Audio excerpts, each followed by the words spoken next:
À Tarnos, la loi NOTRe risque de bloquer certains projets, dont celui du trambus. Lors d'une réunion publique, le conseil municipal a fait part de ses incertitudes aux habitants. Ce débat a entraîné une mobilisation des Tarnosiens. Regardez. Membre au syndicat des transports de l'agglomération Côte Basque Adour depuis 1978, Tarnos avait espoir de voir le transport en commun s'améliorer avec le projet du trambus.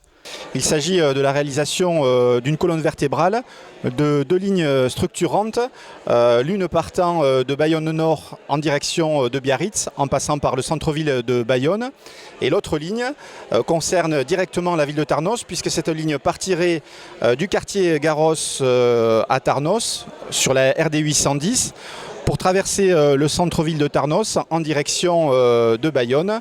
Donc c'est Bayonne Technocité, c'est donc deux axes structurants.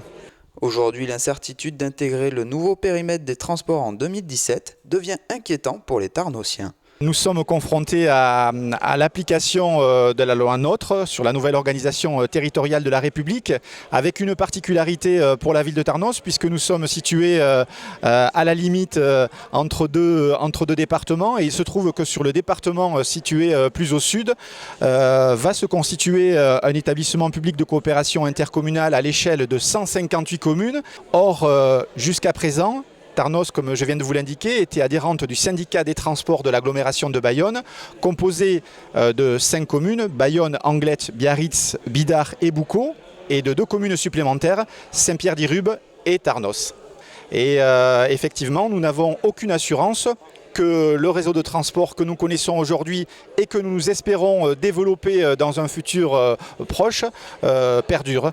Les conséquences pour Tarnos seraient tout simplement dramatiques, puisque en dehors du réseau de transport que je viens d'évoquer, c'est également le transport des collégiens, des lycéens, et c'est également un gros projet qui me semble particulièrement intéressant, le plan de déplacement entreprise de l'entreprise phare du secteur, Turboméca, qui compte 1550 salariés et qui est impliqué avec le syndicat des transports dans ce plan de déplacement entreprise.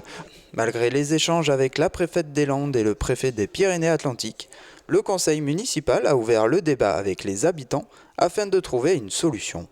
La municipalité de Tarnos a initié cette réunion publique qui manifestement a attiré un large public, et de ce que l'on pressent des échanges, il va sans doute y avoir une mobilisation citoyenne importante, et vous n'êtes sans doute pas sans savoir qu'à Tarnos, l'intervention des citoyens, c'est un petit peu notre marque de fabrique.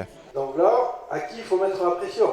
On l'a mise pour le transport pour les trains, là, pour la merde qu'ils voulaient nous mettre.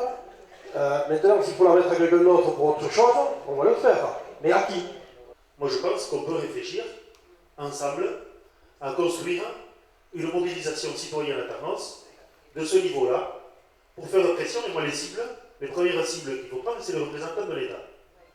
Et les représentants de l'État, que sont les sous-préfets et les préfets, je pense qu'il faut leur demander de nous donner une position ferme, et la position qu'on attend, c'est-à-dire qu'on veut que non seulement les transports perdurent à Tarnos, mais qu'en plus, on ait les transports du futur tels qu'on les a prévus, que les projets ne tombent pas à l'eau.